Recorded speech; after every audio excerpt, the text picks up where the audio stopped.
Yes mga Lods, for today's video lang po mga Lods at ito na naman tayo. Gagawa na naman tayo mga Lods ng ating recipe for today. Ayan mga Lods, simple lang yung gagawin natin mga Lods. No? Medyo anong mga Lods. Ako na rin bumili nito mga Lods at ako na rin naghiwa-hiwa nito. No? Yung mga ano natin ginawa ko para lulutuin natin ngayon araw na ito mga Lods. No? Ito.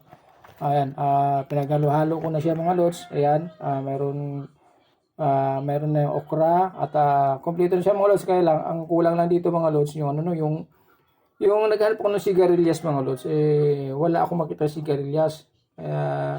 Sabi sa akin mahal daw talaga ang sigarilyas ngayon kaya wala akong makita mga lods. So gusto ko sana siyang lagyan, kaya lang wala mga lods. Siyempre okay na ito.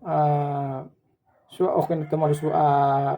Ano na tayo dito, kumaga solve na tayo dito mga lods, no? Kahit yan ang ano natin, okay na yan para sa ating mga lods. Pero siyempre mga lods, no, hindi yan matatawag ng mga lods na pinakbit kung walang bagoong. So ito ang bagoong natin mga lods. Ayan. Ito ang bagoong natin. Ayan mga lods. Oh. Amoy pa lang mga lods. Amoy bagoong na talaga siya. Ayan o. Oh. Ang bango ng bagoong natin mga lods. So ito ang recipe natin for today mga lods. No? Ayan, ayan mga lods. No? Samahan nyo ako mga lods at hanggang sa dulo ng ating video. Ayan mga lods, no? Ayan, thank you very much mga lods, no? Ayan, ingat po tayo at enjoy lang po tayo sa pang araw-araw natin na buhay. So, tara mga lods, samahan nyo ako. Okay.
Mga lods, ayan, medyo malambot-lambot na siya mga lods. Ayan, yung ating mga lods. So, lagyan natin kunti tubig mga lods, no? Para lambutin pa rin naman natin yun. Kunti lang naman, para lumabas yung katas mga lods. Ayan.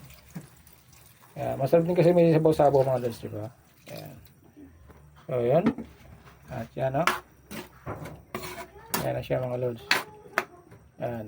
Tapos mamaya ng konti. Ayan, saka natin siya timplahan mga lods para mahusgahan natin yung ating recipe for today. Ayan. Pinapakbit po yan mga lods. Okay?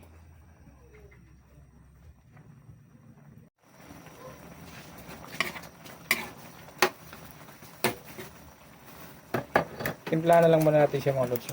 Ng ating seasoning.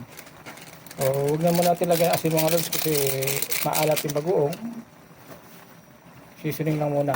Tapos tikman natin mga lods para natin kung ano ng development ng ating yung ating recipe for today mga lods. Ayan. Okay. Masyado maalat yung mga lods eh. Oh. Tikman lang muna natin mga lods. No? Ayan. Wow.